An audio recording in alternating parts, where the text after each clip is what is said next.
Echoes from the Valley, telling the African story. My name is Monde Mohammed. I'm from Kogi State, from Ida local government. I'm married with 3 kids. I was looking for a petty job to do. So a friend of mine, which is called Said, a Yoruba guy, a friend of mine. So I took his bike, moving around. So one day I met my boss, which is Udeme, which is my boss who taught me how to paint. So I met them on the way. I took them as a bike man, you understand, as a passenger, I say. So on the way, he took me to where he's working. Severally, almost about 3 or 4 times, I now took interest on the job. So I said, okay, I'm interested in this job. I can learn if only you permit me. Because right now I'm not doing anything. And I said, okay, if I have passion for it, I can go on. So that is how I started in 2008. I started learning the job. Till 2011, then I graduated. I become a man on my own. So then things were a bit okay, moving from state to state, working. Understand? So at a point when I got married, things become so hardened. Understand?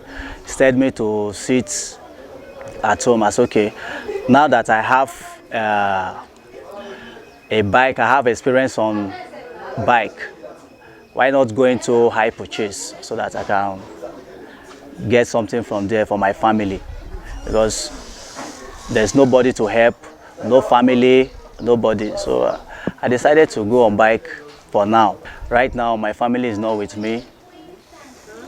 They are in the village where I'm scouting with some of my friends around. Because I cannot provide 3 meals in a day, I decided to take them home so that at least when they are closer to the parents, at least things will be getting better. So the little I can make here, I can send across to them. Yes, I'm into painting, screeding. But as the country is right now, the job is not that moving. Throughout East, West, and Central Africa today, in a bid to quicken the pace of development, a large number of young people drift from rural areas to the cities in search of work. When rural people set out for the city, they do so with the hope of getting gainfully employed. But unfortunately, neither the jobs nor the vocational trainings exist that could meet their demands. And as each year passes, the number of unemployed people in the cities increases as well. It is indeed a roller coaster ride from one level of poverty to another. All employment can be said to be caused by a number of factors. But the most important one is the inability of the state to provide the conducive atmosphere for the teeming millions of young people who are annually being graduated out of school. Why we are here today is because those in the position of political authority in the past refused to plan, refused to make arrangements, and are lacking in vision. And then you have this dynasty of poverty, dynasty of illiteracy, because increasingly the country is becoming dynastic. The political establishment is becoming dynastic. And that is why you see poor people giving back to poor people and rich people giving back to rich people. African leaders have not shown that they are actually committed to it. In Cote d'Ivoire, Alassane Ouattara has just changed the constitution and is serving a 3rd term. In Uganda, Museveni is arresting people who dare challenge him. He's always been changing constitution for him to contest election. The last few days, almost Kampala was burnt down. Opposition leaders were jailed. In Tanzania, Magufuli is is simply something else. The election was a sham, people are arrested. And in Nigeria, you can see the response of the government to peaceful protests and all that happened. Echoes from the Valley, telling the African story. While in the past the lack of education was seen as the reason for the increased rate of unemployment, research and statistics in recent times on the causes of the high rates of unemployment in Africa may have proved the old postulation wrong. There are two types of employments, the white collar and the blue collar job. Normally, what governments need to do is to create an enabling atmosphere for businesses to thrive and make it possible for them to employ the millions of young people who are out of school. And secondly, is to provide the skills, the tools for young people who wants to employ themselves. And then the third one has to do with employment in the local government, state and the federal civil service, which that should be marginal. But today we are having millions of young people who graduate out of universities and roam about in the street without job. They go to university, spend 4 to 5 years of their life studying and graduate, and at the end of the day spend about 10 to 15 years looking for jobs. So many of them reach almost half of their retirement age struggling to get a job. And for those of them who were tired of jobs or who have other creative ideas for which they can employ themselves, they lack the resources, the financial backing for them to invest in their own skills so that they can employ themselves. First of all, sometime during my career, I worked in the Niger Delta. And then, because of unemployment, there were these young men who joined the militants, and after a while, they were trying to get them off militancy and all of that. And one of them told me, boss, government is people know they do militancy. How much they won't pay me? I do militancy, I buy house, I buy speedboat, I feel like they do transport. How much government won't pay me? If this young man was employed from the word go, he would not have joined militancy. And in joining militancy, suddenly it's found that it's more attractive than the so-called government job that there is going to be given to you. So unemployment itself, is a bigger threat because an idle hand is a devil's workshop. Conscious of the importance of higher education for socio-economic development and in response to the ever-increasing demand for higher education, African countries have made huge efforts in spite of many constraints and challenges in increasing access to education. Enrollment in most countries has increased by several folds. The outcome has been as expected, the greater output of graduates. Those that are employable after graduation, do you have the jobs for them? Do you have the jobs? A few weeks ago, the NYSC was saying about 60,000 core members have been mobilized. Now think about it, this is just a batch. This is just like batch B or batch A or batch B of a particular stream. Now, the question we ask ourselves is when these people leave, what's going to happen? Where are we going to put them? And then they're just going to go into the unemployment bracket as well. Unemployment right now in Nigeria is fast growing, the highest we've ever seen in the history of this country, right? And then you have it at 27%, right? Although in other African countries it's still high as well, but we are all facing the same challenges, we are all facing the same issues, and ultimately if the government does not come in now to wrestle this situation, all we're going to have in our hand is like a time bomb that is waiting to explode. But I believe that there's so many things that the government is trying to do, but then they're just not enough. It, however, becomes shocking that with the increased number of graduates over time, there has been an equally recorded increase in the number of unemployed graduates. This is one of the unfortunate realities facing many African countries in recent times. Paradoxically, increase in the access to education in many African countries has led to an increase in unemployment rates. holistically, right, we can say it is things that has to do with the economy. You know, it's easy to say that, but then again, we cannot take out the economy from the fact that the education system as well, the educational system that we run in Nigeria, you know, is also has its own impact on the entire thing. For example, we have a lot of graduates that you know, finish from school annually, but then again, are these graduates all employable, right? What sort of skills do they have coming out of university?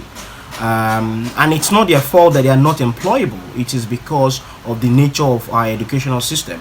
Now, if you think about it, right, an average Nigerian graduate comes out of university, supposed to go in for like 4 years, but then ends up spending 5 years, 6 years for a course that should be 4 years, right?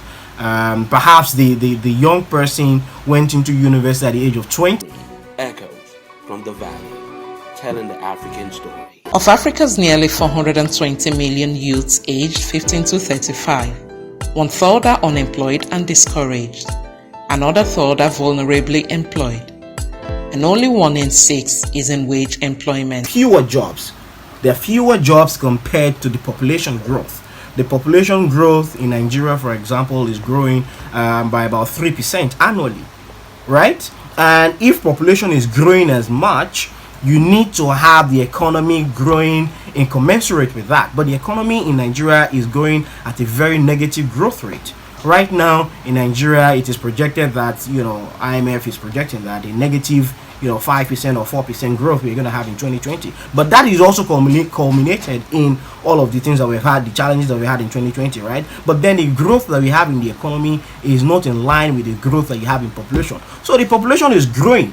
As you know, right, we have the youngest population in Africa. The median age of, you know, in Nigeria is about 17, 18 or 19 years old. So the population, the people within that age bracket of 15 to 34, you know, about 60% of the entire population is within that bracket. So how much job do you have for those people?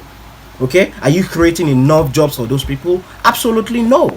You know, so what you have is a lot of people coming out of school, creating jobs for themselves, and we have seen that over time. We have seen people becoming employers of labor at a very young age, despite the fact that they still do not have the necessary things to even hold those jobs, right, together, hold those employment together. So I have started a job for myself, but I have a situation where you know, I have to deal with issues of power or issues of basic infrastructure that I do not have. So you see those kind of challenges, right? So the people are producing jobs for themselves, you know, even though the government is not doing enough, the private sector is not doing enough. Leonard Iwajoko, who is currently a teacher, was one of those who had expected a readily waiting job after completing his first degree, but had to quickly seek for immediate survival when life came striking hard. I could remember when I came down to this state, I left where I was living. I came here due to still unemployment. I came down. I used to photocopy CVs every week. My CVs. I photocopied dozens upon dozens, submitting everywhere, both hotels, brotels, even restaurants, looking for job. But after everything, I go for interview, no job coming forth. The other time I applied in a ministry. When I came back, I saw my own CV inside a waste bin. Well, that was the reason why I decided in my life that I was never going to work for government again. I was never going to work for anybody. I decided to take a job instead of going for work. I sat down, I decided to choose a destiny for myself. I asked myself, what kind of vision will I run? I selected 3 visions. And the first one, I said, I'm going to be, so the first vision, I said hospital. The second one was to run a school, a church. The third one was to run a school. But I checked myself. I saw the first one, the hospital. I don't have any gift in it. I'm not gifted. I didn't have any experience in it. And I thought about going for ministry. I said, God have not yet called me. And I thought about establishing a school.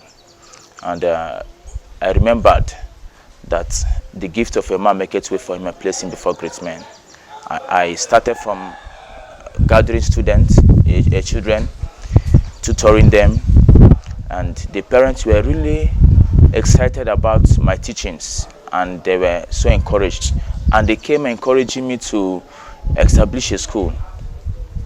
And God helped me. I was able to raise money. I established another tutorial center again.